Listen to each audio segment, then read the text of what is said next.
Hi, I'm Sally Raymer, and this is SEO in 2023 Additional Insights.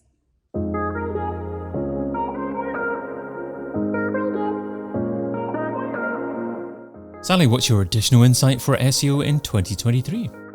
So it's brand in a world of AI. So it's about not underestimating your brand as we move to a world that is becoming dominated with AI production. Not underestimating your brand. Okay.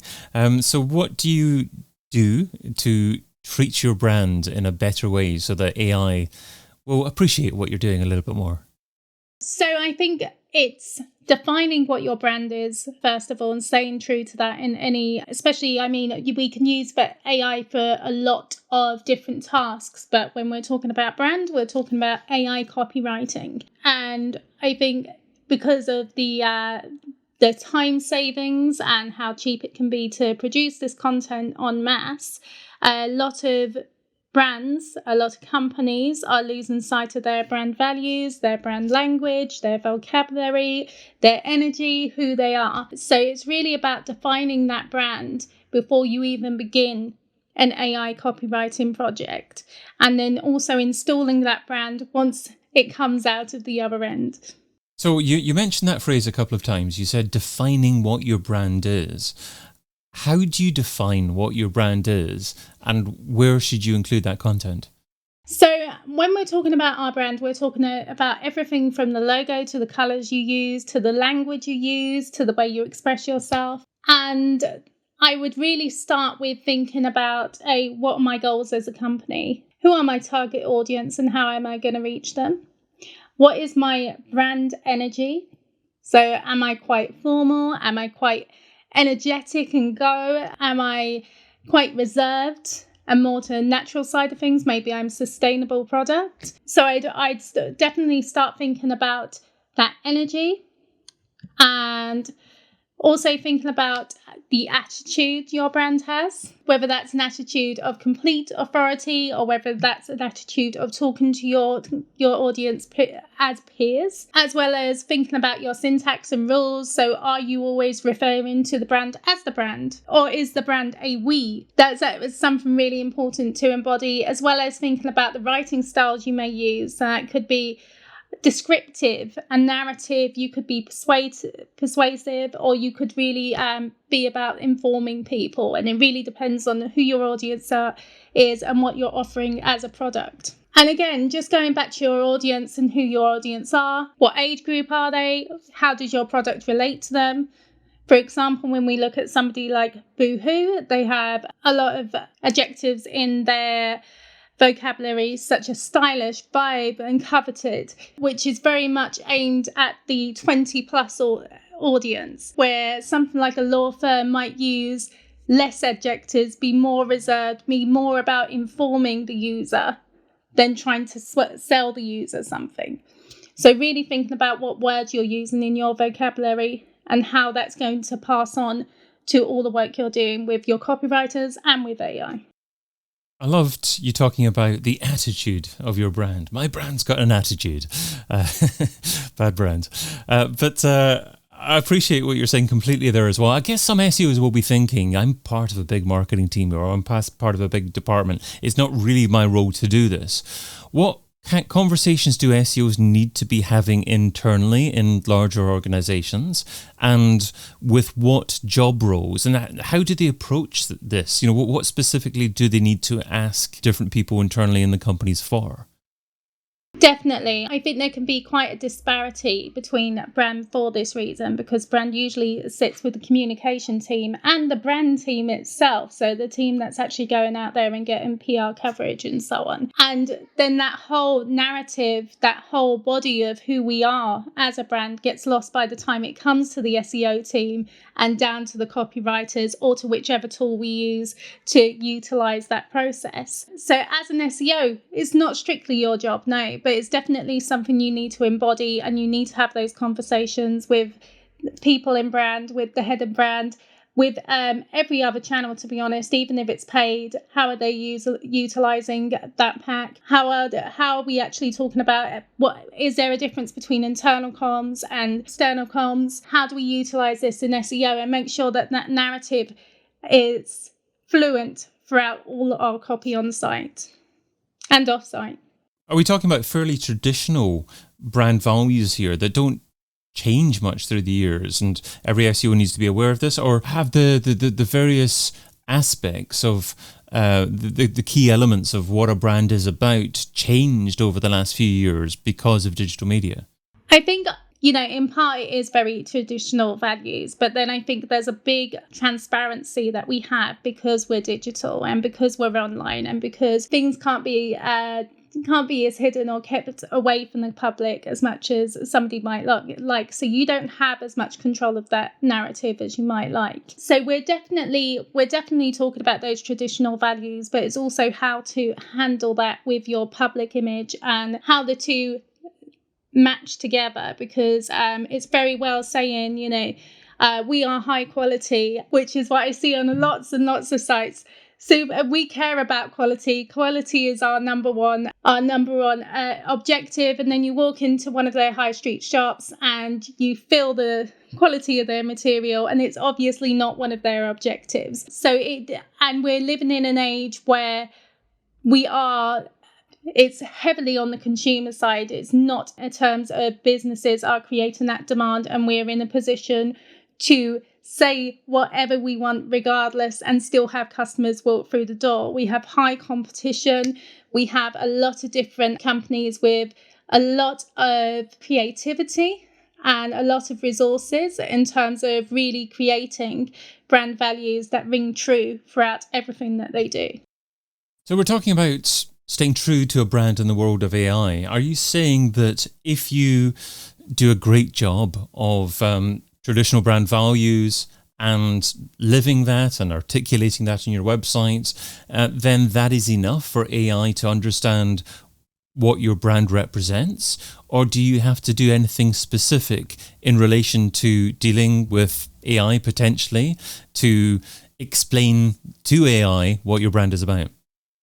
I think you definitely have to be specific. You have to give it not only the tone you're using, some examples of the content that you would use, because I could tell AI to write me a paragraph in a lively tone, and what it can come up with would be completely different to what I have in mind or what we already have written. You have to give examples of the vocabulary that you want to use in that. So some of the words that you commonly come across your site, it might be 20 words that commonly come across your site in different places. And that doesn't mean that we're using the same content everywhere.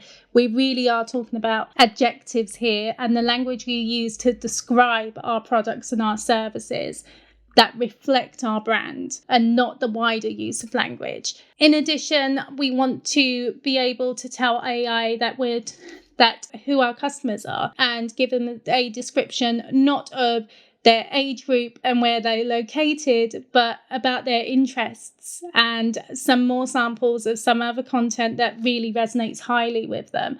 And then that will give them AI a view of what type of content you're looking for. And there's only so far you can take it at the end of the day. I've kind of played a lot with AI, and there's only so far you can take it at the moment, but that keeps on growing and that's going to keep on growing. So yeah, there's going to be a point where you're going to get this finished product and it's not quite where you want it, and it is going to need that human touch. What if an SEO was working for a small up-and-coming brand in an industry that has many successful incumbents that have big, trusted, existing brands? What are some things that SEO can do to quickly articulate to AI and search engines what this up-and-coming brand is about and make it possible for them to compete with the existing players? In terms of brand, we're talking about maybe studying what they have in place already, because you don't want to kind of come across as a completely new identity to an existing brand that is quite small but hasn't developed that persona yet. So I'd say study some of the copy they've probably written in-house. If they're a small company that's up and coming, I'm pretty sure that content would have started with some of the founders of the company. So have a look at what language is used there. Have discussions with every internal stakeholder about what we want from our brand, what we want to communicate, and whether that actually does reflect in the product and the services we offer, or if it doesn't. And then build that brand portfolio up again so that you're reflecting it everywhere in everything that you're doing.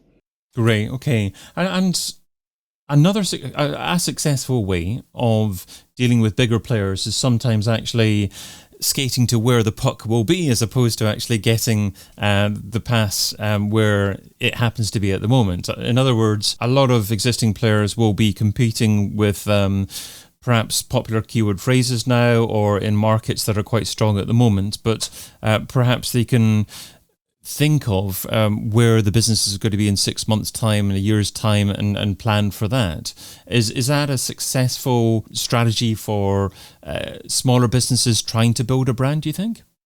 I always think that with whatever strategy you're using, there's always room for review, and you always need to check in whether that is resonating with your users. I think possibly, but you wouldn't want to move away too much from that brand that you've built, because although a brand can be an evolving thing, it's not something that drastically changes from black to white. So yeah, I think it's very possible with market research that you might find there's new target audiences that will enter the market, and you want to develop a second persona, a second brand for that target audience. And I do also think that it's something that does have to be reviewed like any other strategy to see if it's hitting the mark.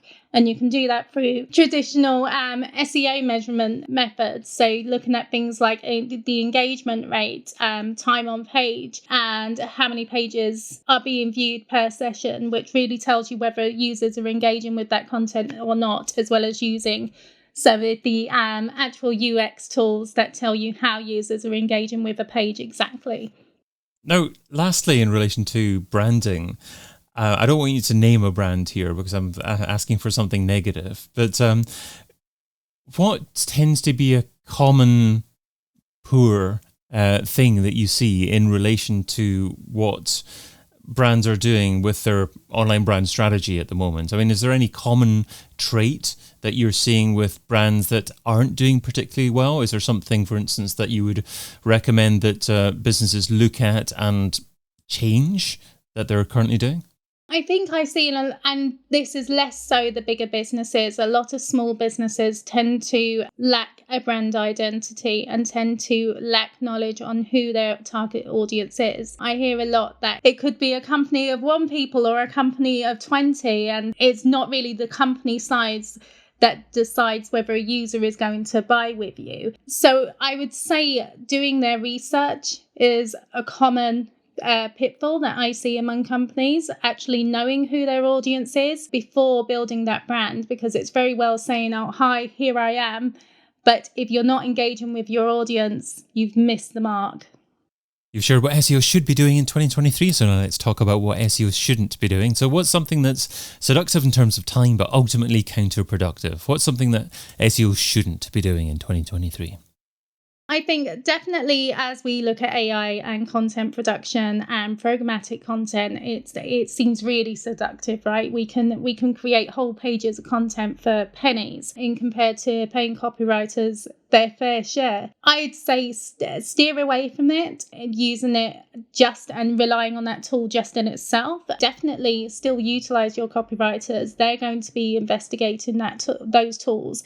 They're going to be looking at ways that they can utilize it, and they're going to be looking at creating useful content with those tools rather than relying on the output in itself. I think as SEOs, it can be very attractive to say, well, we've got no content there now.